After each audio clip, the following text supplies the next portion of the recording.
All right, this is some lemon pie filling that we're starting off with.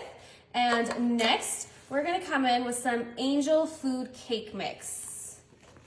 And these are the only 2 ingredients you need for this recipe. It is that easy, you guys, that affordable. This is probably like, what, $5 at the grocery store? And this lemon flavoring is to die for, so good. So we're just gonna give this a nice good mix. All right, wow, look at how much that fluffed up. Oh my goodness, and this smells incredible, you guys. All right, so the way we're gonna cook this today, or bake, I mean, we are gonna bake it in a bundt pan. All right, so I'm gonna go ahead and start pouring that in there. Now with the bundt pan, you want to make sure that you spray this really, really good, like overspray if you have to, because you want to make sure that this is going to come out perfectly. And that's what I did. I heavily sprayed it, so this should come out perfect and look like the perfect bundt cake. So make sure you get all of that good stuff, because this is the absolute best dessert. You do not want to skimp out on any of it. All right, okay. Once you have that in there, just go ahead and kind of spread it around so that way it cooks evenly, because since this is a bundt cake, this top part will actually be our bottom.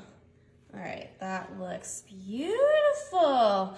All right, that is it, you guys. Now I'm just gonna pop this in the oven at 350 degrees for about 20 minutes. While our cake is baking, I'm gonna make a glaze for it, which is optional. But I have a small bowl here, and we're gonna take some powdered sugar.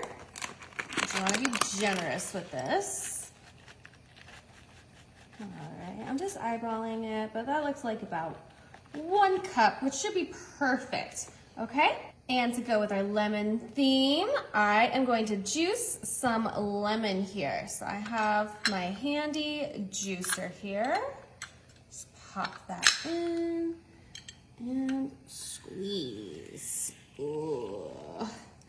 Yum, so fresh. And I am going to go for the whole lemon here to really make sure it's very flavorful.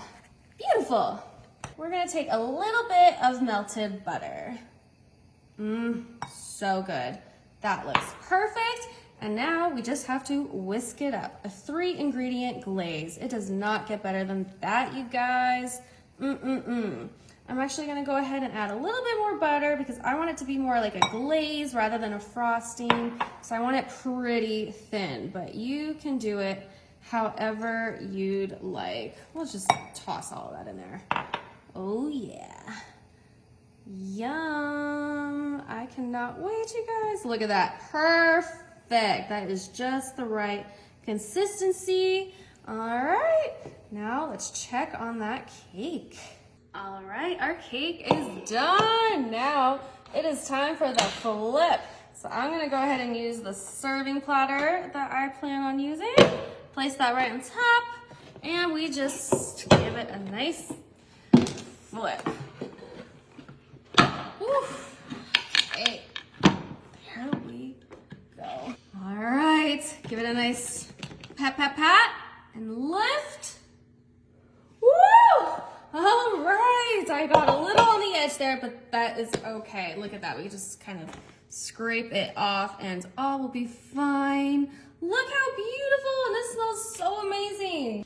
All right, now remember we have that glaze that we made. So I'm gonna go ahead and take my whisk just to kind of drizzle all along.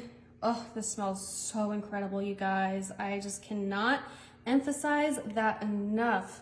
So decadent. It smells like spring. Like this is how spring should smell. Oh yeah. All right, just a little bit more. Now it is time to serve this up. All right, let's cut into this beauty. Oh my gosh, it is so fluffy. Wow. Yum. Look at that. Perfectly cooked. Reminds me of lemon bars. That is just so good. I hope you guys enjoy.